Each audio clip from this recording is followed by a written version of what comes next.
Hello everyone. ഇന്ന് നമ്മൾ class 7-ലെ എക്സ്പോണൻറ്റ്സ് and powers എന്നുള്ള ചാപ്റ്ററാണ് പഠിക്കാൻ പോകുന്നത്.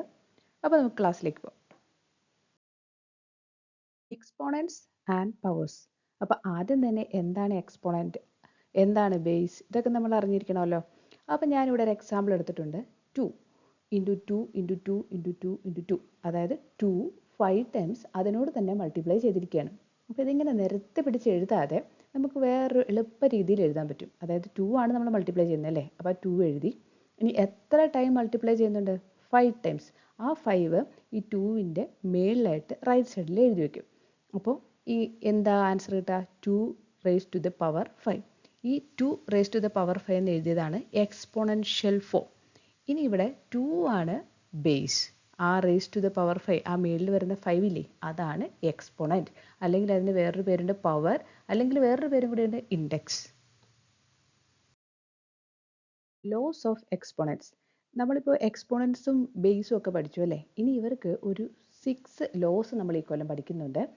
അപ്പോൾ അത് നമുക്ക് ഓരോന്നായിട്ട് പഠിക്കാം. അതിൽ ഫസ്റ്റ് ലോ ആണ് a raise to m into a raise to n equal to a raise to m plus n. അപ്പോൾ ഇവിടെ നോക്കേണ്ടത് എന്താണെന്ന് വെച്ച് കഴിഞ്ഞാൽ ബേസ് എ ആണ്, പവർ നോക്കുക എമ്മും എന്നും, പിന്നെ ഇടയിൽ വരുന്നത് എന്താണ്? മൾട്ടിപ്ലിക്കേഷൻ ആണ്. അപ്പോൾ ബേസ് സെയിം ആണ്, പവർ ഡിഫറൻ്റ് ആണ്, ഇടയിൽ വരുന്നത് മൾട്ടിപ്ലിക്കേഷൻ ആണ്. എങ്കിൽ നമ്മൾ റൈറ്റ് സൈഡിൽ എന്താ വരുന്നത് നോക്കിയേ, ബേസ് അതുപോലെ തന്നെ എഴുതി വയ്ക്കാം, പവേഴ്സ് ആഡ് ചെയ്യാം. ഇത്രയേ ഉള്ളൂ സംഭവം. ഇനി ഇവിടെ ഒരു എക്സാമ്പിൾ കൊടുത്തിട്ടുണ്ട്, 2⁴ ഇൻറ്റു 2 ക്യൂബ്ഡ്. അപ്പോൾ അത് നമുക്ക് എങ്ങനെ എഴുതാൻ പറ്റും? നമ്മുടെ ഈ ലോ വെച്ചിട്ട് ബേസ് സെയിം ആണ് അല്ലേ, 2 ആണ് രണ്ടിലും വന്നിരിക്കുന്നത്. പവേഴ്സ് ഡിഫറൻ്റ് ആണ്, ഒന്നിൽ 4 ആണ്, അടുത്തതിൽ 3 ആണ്, ഇടയിൽ വന്നിരിക്കുന്നത് മൾട്ടിപ്ലിക്കേഷൻ ആണ്. അപ്പോൾ ഏത് ലോയാണ്? A raise to m into a raise to n is equal to a raise to m plus n. അപ്പോൾ ഇവിടെ ബേസ് സെയിം തന്നെ എഴുതി വയ്ക്കുക. ഇനി പവേഴ്സ് തമ്മിൽ ആഡ് ചെയ്യുക, 4 + 3. അപ്പോൾ എന്ത് കിട്ടും? 2⁻⁷. അടുത്ത ക്വസ്റ്റ്യൻ നോക്കുക, 5�6 ഇൻറ്റു 5⁴. ബേസ് 5, പവേഴ്സ് ഡിഫറൻ്റ് ആണ്. അപ്പോൾ എന്താ ചെയ്യേണ്ടത്? 6 + 4. അപ്പോൾ 5⁻10.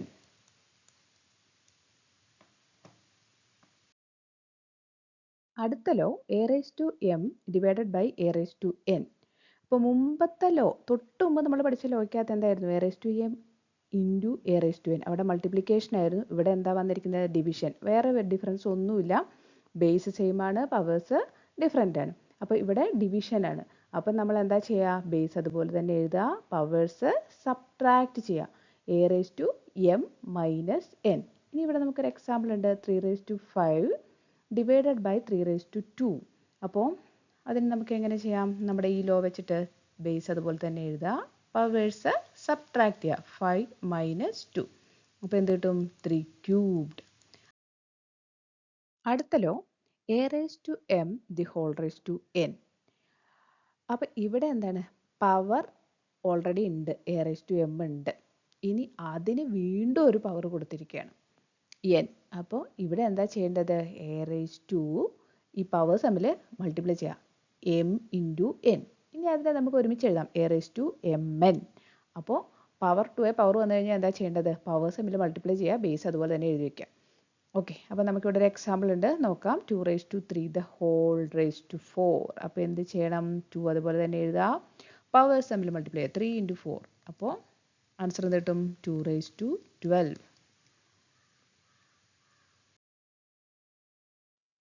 അടുത്ത law a raise to m into b raise to M.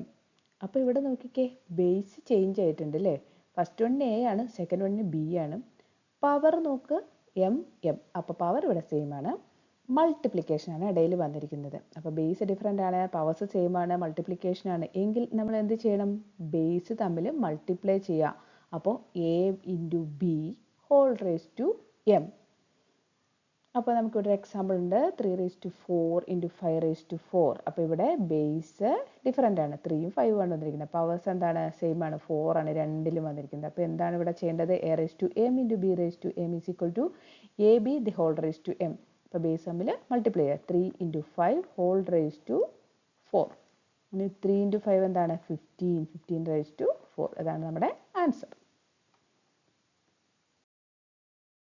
അടുത്ത law a raised to m divided by b raised to m. അപ്പോൾ ഇവിടെയും ബേസ് ഡിഫറെൻ്റ് ആണ് കേട്ടോ. പവേഴ്സ് സെയിം ആണ്, ഡിവിഷൻ ആണ് വന്നിരിക്കുന്നത്. അപ്പോൾ ഇവിടെ നമ്മൾ എന്ത് ചെയ്യുക, a by b whole raised to m അത്രയേ ഉള്ളൂ. അപ്പോൾ ഇവിടുത്തെ എക്സാമ്പിൾ നോക്കുക, 3 raised to 5 divided by 2 raised to 5. അപ്പോൾ രണ്ടിൻ്റെ പവർ 5 ആണ്, ബേസ് ഡിഫറെൻ്റ് ആണ്. അപ്പോൾ 3 by 2 whole raised to 5 ഇത്രയേ ഉള്ളൂ. അടുത്ത ലോ ആണ് a raised to 0 equal to 1. Any number raised to 0 എന്ന് വെച്ചാൽ 1 ആയിരിക്കും അതിൻ്റെ വാല്യൂ. അപ്പോൾ ഇവിടെ എക്സാമ്പിൾ കൊടുത്തിട്ടുണ്ട് 3 raised to 0. അപ്പോൾ 3 raised to 0യുടെ വാല്യൂ എന്തായിരിക്കും, 1 ആയിരിക്കും അല്ലേ. ഇനി അടുത്തത് 100 raised to 0. അപ്പോൾ അതിൻ്റെ വാല്യൂ എന്തായിരിക്കും, 1 ആയിരിക്കും. ഇനിയിപ്പോൾ -1 raised to 0 ആണെങ്കിൽ എന്തായിരിക്കും, അതിൻ്റെ വാല്യൂ 1 തന്നെയായിരിക്കും.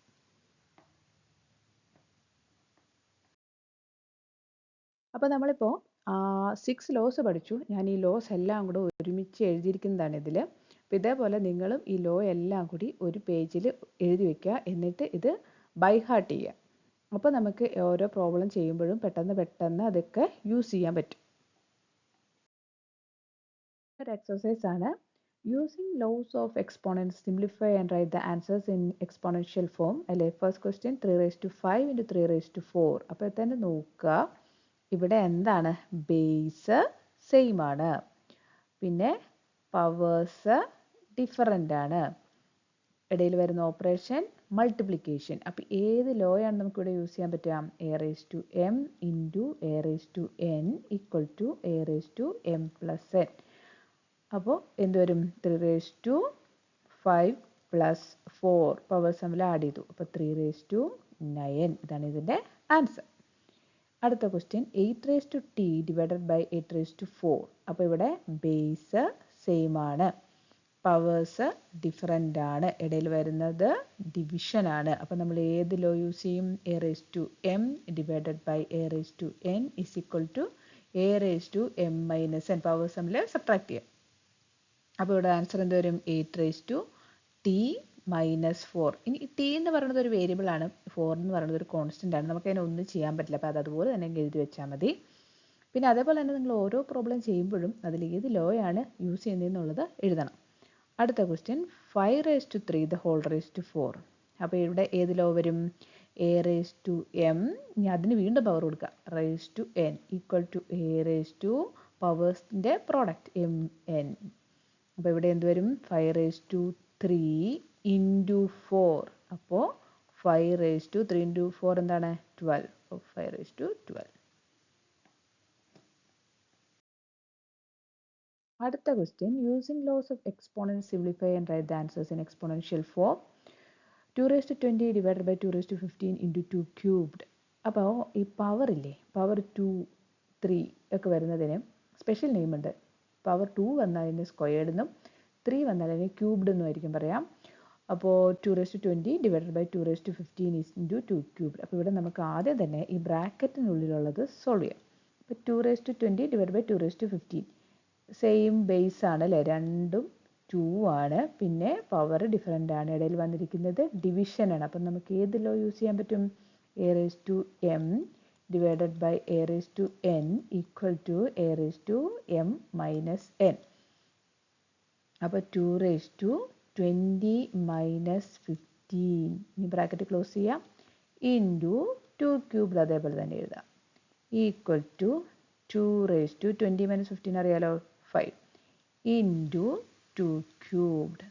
ഇവിടെ വീണ്ടും നോക്കിയേ, ബേസ് സെയിം ആണ്, പവേഴ്സ് ഡിഫറൻ്റ് ആണ്, ഇടയിൽ വന്നിരിക്കുന്ന മൾട്ടിപ്ലിക്കേഷൻ ആണ്. അപ്പോൾ ഏത് ലോ യൂസ് ചെയ്യാം, a raised to m into a raised to n equal to a raised to m plus n. അപ്പോൾ ആൻസർ എന്ത് വരും, 2 raised to 5 plus 3 equal to 2 raised to 8. അടുത്ത question simplify and write the answers in exponential form. 2 cube into 3 raised to 4 into 4 divided by 3 into 32. അപ്പോൾ ആദ്യം തന്നെ നമുക്ക് question എഴുതാം. 2 cube into 3 raised to 4 into 4 divided by 3 into 32.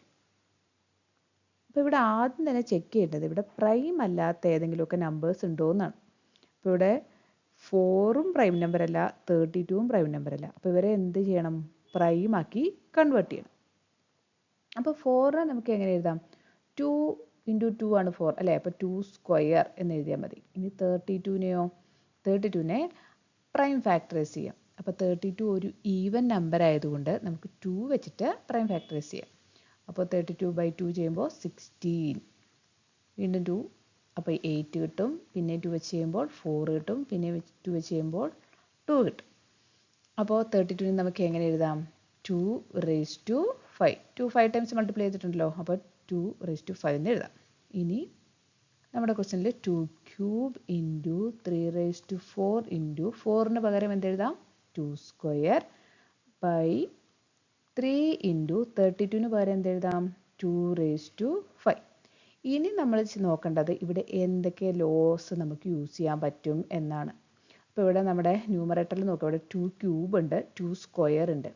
അപ്പോൾ ഇവിടെ multiplication ആണല്ലേ വരുന്നത്. അപ്പോൾ ഇവിടെ നമുക്ക് ഏത് ലോ യൂസ് ചെയ്യാം? a⁻m × a⁻n = a⁻m+n. അതവിടെ നമുക്ക് യൂസ് ചെയ്യാം. അപ്പോൾ എങ്ങനെ എഴുതാം? 2⁵3 + 2 × 3⁴ ഡിവൈഡഡ് ബൈ 3 × 2⁵5. ഇനി 2⁵3 + 2 എന്ന് പറയുമ്പോൾ എന്താ വരിക?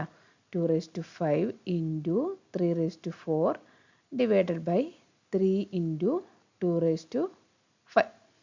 ഇനി നോക്കിയേ, നമ്മുടെ ന്യൂമറേറ്ററിൽ ഒരു 2⁵5 ഉണ്ട്, ഡിനോമിനേറ്ററിലും ഒരു 2⁵5 ഉണ്ട്. അപ്പോൾ നമുക്കിവിടെ ഏത് ലോ യൂസ് ചെയ്യാം? a⁻m divided by a⁻n = a⁻m−n. അപ്പോൾ എന്ത് കിട്ടും? 2⁵5 - 5 ഇൻറ്റു, ഇനി അടുത്തത് നോക്കിയേ, 3⁴ഉം 3ഉം ഉണ്ട്. അപ്പോൾ ഇവിടെ നമുക്ക് സെയിം ലോ തന്നെ യൂസ് ചെയ്യാം അല്ലേ? അപ്പോൾ ഇവിടെ എന്താ, ബേസ് സെയിം ആണ്, പവേഴ്സ് ഡിഫറെൻ്റ് ആണ്, ഇടയിൽ വരുന്നത് ഡിവിഷൻ ആണ്. അപ്പോൾ നമുക്ക് ഇവിടെ തന്നെ a⁻m ഡിവൈഡഡ് ബൈ a⁻n തന്നെ യൂസ് ചെയ്യാം. അപ്പോൾ എന്ത് കിട്ടും? 3⁴ - 1. അപ്പോൾ ഇനി 2⁵5 - 5 എന്ന് പറഞ്ഞാൽ എന്താണ്? 2⁵0 ഇൻറ്റു 3⁴ - 1 എന്ന് പറയുമ്പോൾ 3³. ഇനി നമുക്കറിയാമല്ലേ a⁻0 = 1. ഇനി നമ്പർ ⁻0 എന്ന് വെച്ചാൽ അതിൻ്റെ വാല്യൂ 1 ആണ്. അപ്പോൾ 1 × 3³. അപ്പോൾ ഇവിടെ യൂസ് ചെയ്തിരിക്കുന്നതല്ലോ a⁻0 = 1. ഇനി 1 × 3³ എന്ന് പറഞ്ഞാൽ എന്തായിരിക്കും? 3³.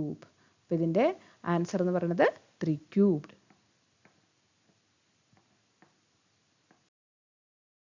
അടുത്തത് നിങ്ങൾക്കുള്ള കുറച്ച് ക്വസ്റ്റ്യൻസ് ആണ്. അപ്പോൾ ഇവിടെ എല്ലാം സിമ്പിൾ ആയിട്ടുള്ള ക്വസ്റ്റ്യൻസ് ആണ്. നമ്മൾ പഠിച്ചിട്ടുള്ള ഈ ലോസ് ഓഫ് എക്സ്പോണൻസ് ഓരോന്നും ഒക്കെ നോക്കി ഏതാണ് ഇവിടെ യൂസ് ചെയ്യേണ്ടതെന്ന് നോക്കുക. അങ്ങനെ ചെയ്ത് നോക്കുക. ഇതിൻ്റെ ആൻസേഴ്സ് ഞാൻ കമൻറ്റിൽ കൊടുക്കാം.